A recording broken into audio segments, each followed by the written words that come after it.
The title's a joke. Just saying. Just in case. I'm not implying this game is in any way related to Among Us. Just trust me, you'll get it. Just hang in there, okay? By the way, I'll specifically mention when the spoilers start, so don't worry about that. Okay, let's start this thing. It's often said that Japan struggled with HD gaming back in the early days of the HD era. Looking back, it's hard to disagree. Some companies with massive budgets managed the transition pretty well, but there was an awkward growing phase for everyone, I think, when all of a sudden the wacky resolution number hit 4 digits. So, as a Japanese AA developer without $1 trillion behind ya, what's the obvious path to take? For a lot of companies, the answer was stick your games on PlayStation's new sorta PS3 handheld, the Vita. Man, I love the Vita. I was an early adopter of this thing, and I always had people asking me, "Hey, literally the only human being alive I know with a Vita, should I buy a Vita?" My response was always along the lines of, depends. Do you enjoy extremely obscure Japanese game franchises? To which I'd usually hear something along the lines of, yeah, I love Persona. No. I'm talking like Sorcery Saga Curse of the Great Curry God kind of obscure. I'm talking like Trillion God of Destruction kind of obscure. I'm talking like Virtue's Last Reward pre-coming to other systems kind of obscure. There was this period that lasted between 2012 and 2015 where there were a bunch of obscure games being dropped on the Vita and PS3 from Japanese developers. I have a weird fondness for this era, despite the majority of games being, probably not that good. I'm talking stuff like The Witch and the Hundred Knight, Deception 4, and Time and Eternity. Man, do you even remember Time and Eternity? History ain't gonna remember Time and Eternity, I'll tell you that for free. So what does literally any of this have to do with literally anything? Not a lot, but there's one game from this era that's stuck with me, and it's the subject of today's video. Well, I mean, if you've gotten this far into the video without reading the title, I guess it's kind of impressive? I don't know. But it's Lost Dimension. The game was originally released in mid-2015 for the PS3 and Vita by developer Lankars? That sounds vaguely like an insult. Okay, you know something like this is gonna be good when the developer doesn't even have a Wikipedia page. Best I could find is that they're a dev studio made up of former people who worked on Shin Megami Tensei, originally helping to develop Strange Journey. Now, in this day and age, the PS3 and Vita aren't the most accessible consoles, so to speak. PS3 backwards compatibility is a harder logistical issue to solve than putting humans on Mars, and the Vita has a total of like 12 units in circulation. But luckily, the game got a PC port on Steam in 2017. The PC port was done by equally literally who UK-based publisher, Ghostlight. Sure, it's not quite the most robust PC port, it doesn't exactly have a wealth of visual options, but it displays in 1080p, doesn't crash, and has hassle-free controller support. So that already puts it in the top percentile of PC ports of Japanese console games. For, obvious reasons, all footage I'm gonna capture for this video is of the PC version, but I ain't no fraud, I supported the Vita. I still got my copy. Alright, you might be asking, what kind of game is Lost Dimension anyways? Well, I could explain, or I could show you a few seconds from the intro.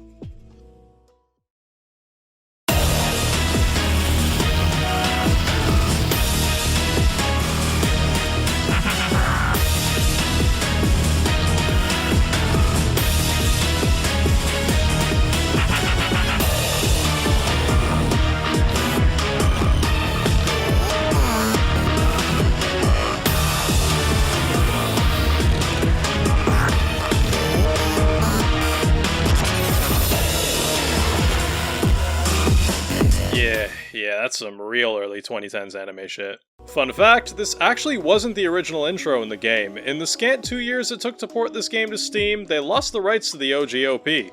It do be that way sometimes. Also, gotta respect a game that sticks its entire premise right there on the title screen. Hold up a sec. Materia?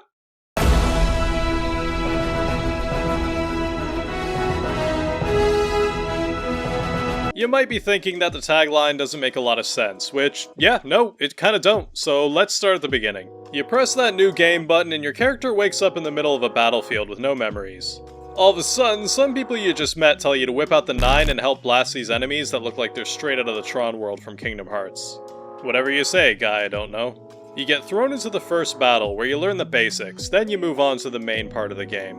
The player character's name is Sho Kasugai, an 18-year-old member of the Psychic Task Force SEALed, a group your 10 teammates belong to as well. These teammates are Himeno, Toya, Zenji, Nagi, Mana, Sojiro, Marco, Yoko, Agito, and George. Fucking George Jackman's name kinda sticks out a little bit here, don't he? Excellent! I don't expect you to remember all these right now, by the way, cause you bet I didn't memorize the 10 party members dumped on me 5 minutes into the game till well later on. Just getting them out there for when I bring them up again. In the undetermined future of 20XX, the world's been reduced to a semi-post-apocalyptic state by the international super-terrorist, The End. The SEAL team was sent in to investigate the End's base of operations, a mysterious tower that suddenly sprouted up in the middle of a major city. Wait, weird white tower filled with monsters that shows up out of nowhere? Yeah, I remember DMC3. The End wiped out 2 billion people in his initial strike and is holding the remainder hostage with nuclear weapons, so you could say the stakes are pretty high. The team figures out all their memories have been tampered with, and none of them can remember why they're here. The End shows up and tells them he's been waiting for them, and he's real excited for their face-off. You know, okay, this is one thing I always find dumb about these kind of tropes, he's right there. Couldn't we just end this much easier if someone just pulled out their gun and... Oh shit, they actually did it. And he's invincible because he's talking to them from another plane of existence or something. Alright, yep, sure. He tells them he'll be waiting for them at the top of the tower, but he seems to have a real stick up his ass when it comes to show, glaring at him with a, quote, intense stare of hatred. So why is the End doing all this anyways? Is he pure evil? Does he have ulterior motives? Did he really identify with Heath Ledger's The Joker? Never start with the head, the victim gets all fuzzy. We'll get into that later, but first we gotta talk about how the game do the plays. Don't ask me how I can tell you that this game shops at the thrift store, cause the gameplay's divided into budget versions of other games. The first kind is a jank version of XCOM crossed with Valkyria Chronicles, and the second is We Have Persona at Home visual novel sections. There's also a third thing, an extremely special mechanic that literally serves as the most defining point of this game, but we'll get to that last. Can't eat your dessert first, you know? So let's start with the first one. Lost Dimension is a pretty serviceable strategy RPG. You go out in a party of 6 characters with different weapons and abilities and take on a varied group of enemies with a decent number of types. Your character's weapons obviously have their own set of strengths and weaknesses. You can bring a knife to a gunfight, but don't expect to take out a dude at a distance with it. Also, remember the materia, the low-hanging fruit thing I made a Final Fantasy VII joke about earlier? It basically determines what skills and abilities each character has at their disposal in addition to their weapon. For example, Himeno is a close-range fighter, but can augment that by being able to shoot fire. Sojiro's your standard healer of the gang. Yoko has a long-range gun, but can also use buff and debuff spells. Zenji can copy other teammates' stats. Cool? Yeah, not all these are built equal. You choose your mission from a menu, then assemble your team, taking into account each member's strengths and weaknesses to put together a balanced squad. What's stopping you from finding a combination you like and rolling with that the whole game? Oh, you'll see. You'll see. Getting into the battle, your entire team takes their turn, and then the enemy team takes their turn. One complaint out of the way, enemy turns drag out for way too long, especially when they don't plan on moving. Every enemy unit still gets about 5 seconds to decide it wants to stay exactly where it is. Would greatly benefit from some sort of speed-up system. Unless the enemy's strategy is so galaxy-brained, the game can't physically process it any faster. You got the standard stuff you'd expect here. Walk up to an enemy, they glow when they're in range, you choose your attack, and it gives you a percentage to hit. Reduce their HP to 0 to take them out. It's got similarities to XCOM, including the knee-jerk reaction of rage when 3 attacks with a 90% chance to hit miss in a row, but it's a fair bit more shallow. For example, it doesn't have a cover system, just lines of sight. Positioning is a huge part of the gameplay due to one major mechanic, the tag attacks. Basically, if another ally is in range of an enemy when you move up to attack it, they'll get a free hit in as well, and this scales. You can surround an enemy, then every single time you smack that attack button, the full squad will roll up on them. Be aware that enemies can do this as well, so put a dude too far into enemy lines and they're gonna be looking like that one DBZ image of Yamcha.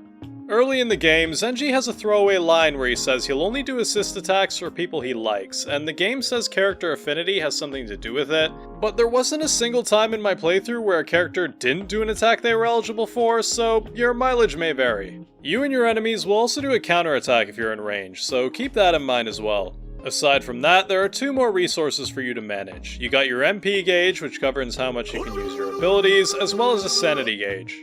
There are multiple actions that can reduce your sanity, things like taking hits, deferring your turn to another character, and using too many abilities in a row. Interestingly, enemies share this resource as well. When you deplete an enemy's sanity to 0, they're stunned, letting you get a free turn of hits on them. Well, what happens when one of your characters runs out of sanity?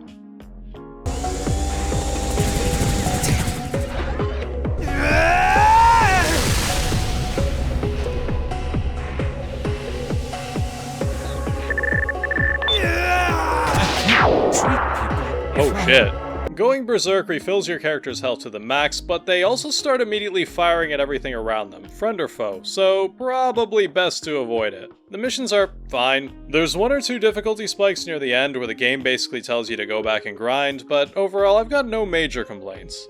There's this one mission though. You have to slog down a single hallway at a snail's pace, shooting alarm robots that constantly spawn new enemies, and oh my god, believe me when I say I've had near-death experiences that were less stress-inducing. Post-battle, you level up, get EXP, currency, standard RPG stuff. Outside of the battles, the entire game is menu-based, so no puzzles to solve or dungeons to explore. It's decent for short play sessions. The second type of gameplay is a Persona-style social interaction visual novel. You've got your cast of characters and you talk with them post-mission to raise their affinity towards you. Advance your social links enough and you'll get a character-specific quest to cap the whole thing off.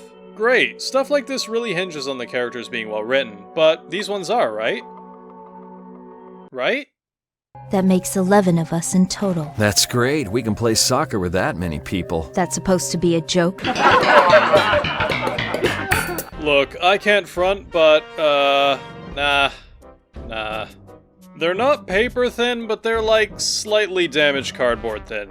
It wouldn't be worth much for me to just tell you these things, so let me give you a few examples. Toya here is happy he gets to go on this mission, because back in normal society, he's so cool and high status he can never interact with plebs like us. Okay...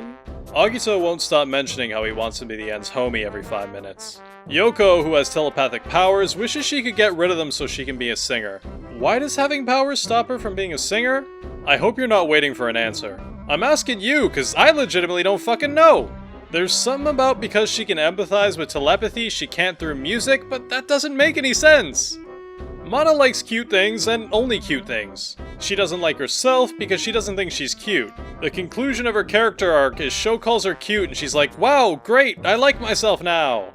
She also speaks in an English accent that's literally falling apart at the seams. But I won't regret it. I was able to appreciate myself a bit more thanks to you. Which is apparently the point, because it's a fake English accent that she's putting on because she thinks it's cute? I mean, sure, whatever. It still makes more sense than the telepathy thing. No. I bet you in the original Japanese it's a fake Kansai accent. It's always a Kansai accent for this sort of thing. Okay, it's a fake Kyoto accent, but Kyoto's in Kansai, so I'm saying I've called it.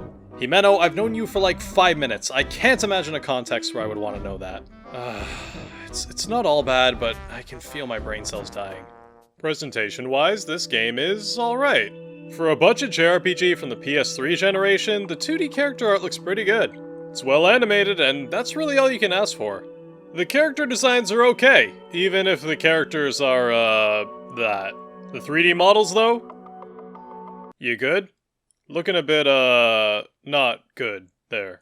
I'm not gonna fault it too hard. This was originally a Vita game being blown up to 1080p, but the less I have to look at them, the better. I have no complaints about the music. I'll play it in the background of this video so you can make your own judgment calls on that. But the sound effects defo sound like some employee was only given $300, some rocks, and some words of encouragement to work with.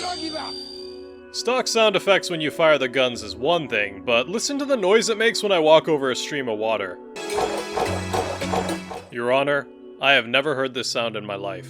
Also, there's this weird bug where the music will sometimes cut out the second an enemy attack hits.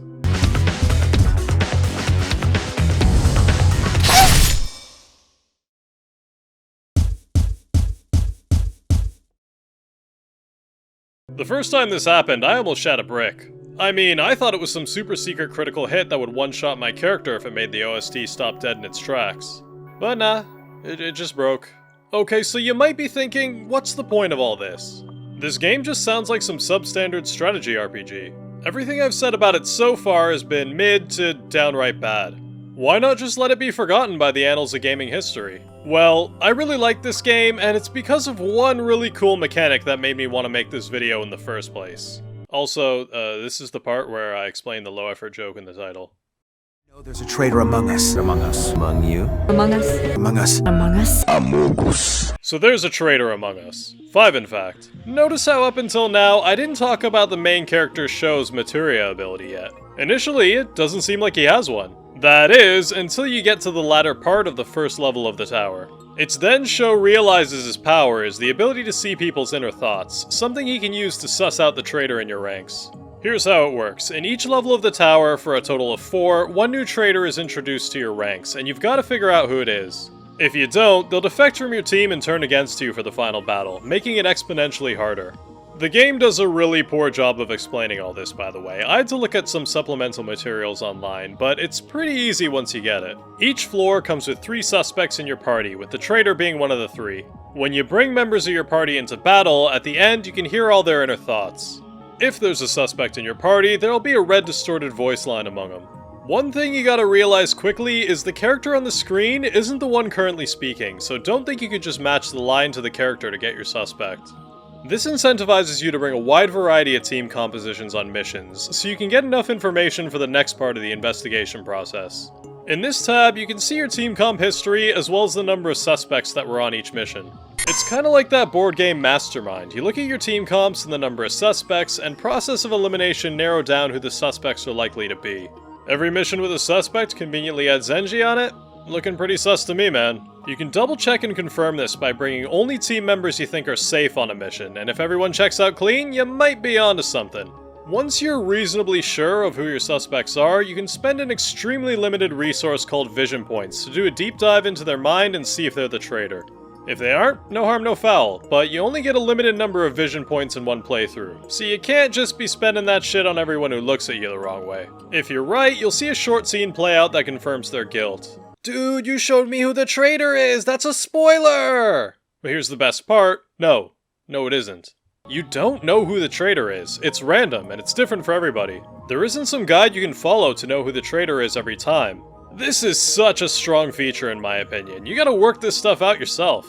The traitor could be anyone. Someone who is clean on floor 2 might double cross on floor 4. Figuring out who the traitor is only half the battle. You then have to convince everyone to vote for them during the trial at the end of each floor.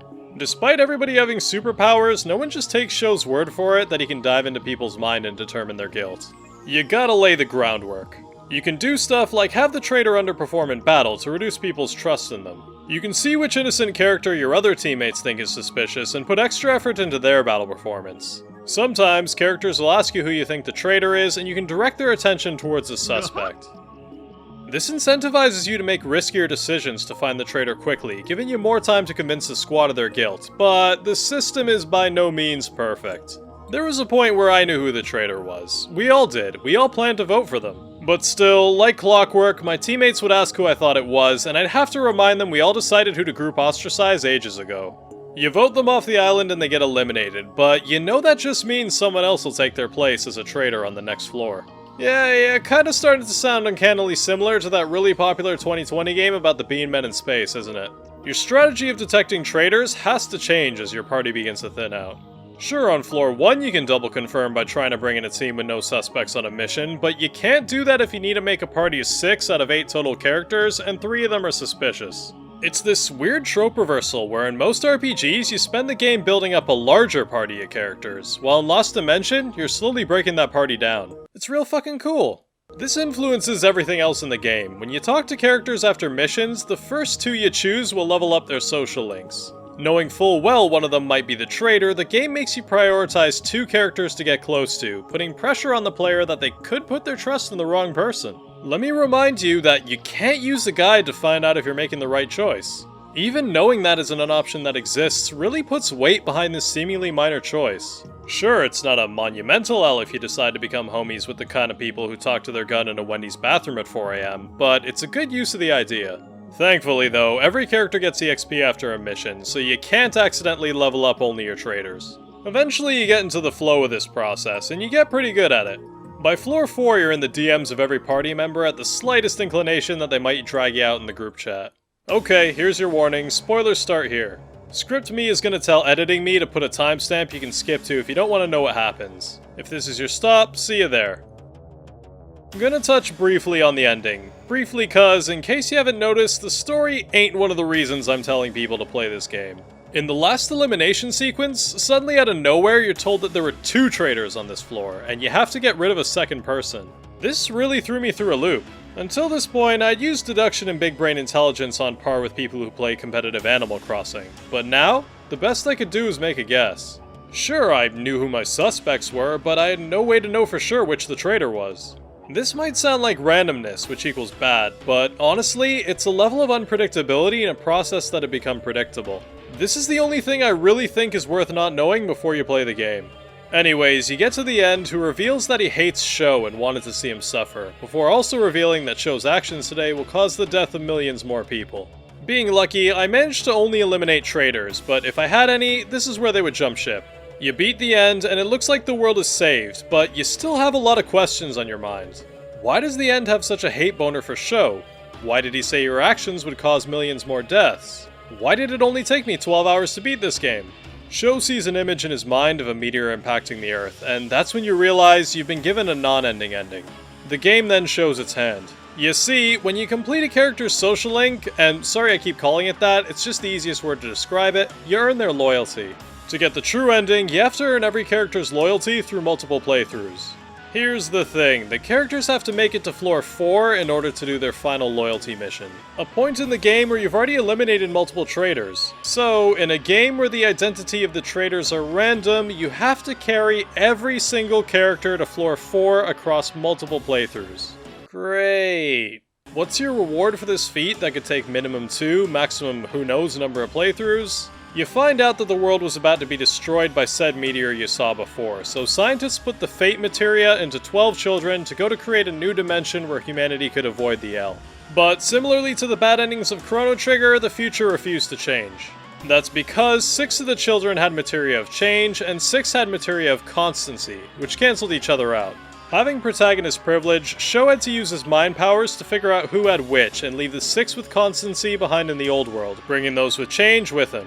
Why didn't they only send the 6 Materia of Change in the first place to avoid the unnecessary sacrifice? In fact, why create Materia of Constancy at all? The answer to the questions is a resounding stop asking questions. Playing through the game multiple times with multiple different traitors represents the different timelines where Sho chose different people to bring with him. However, the end was always left behind. The whole tower thing was the end's way of forcing an older Sho to live with his choices of sacrificing his comrades, seeking revenge for being left behind in a dying world all those years ago. The end killed billions of people just to bait Sho and the gang to the tower and break them down with guilt. I don't ever want to hear that this dude ain't committed.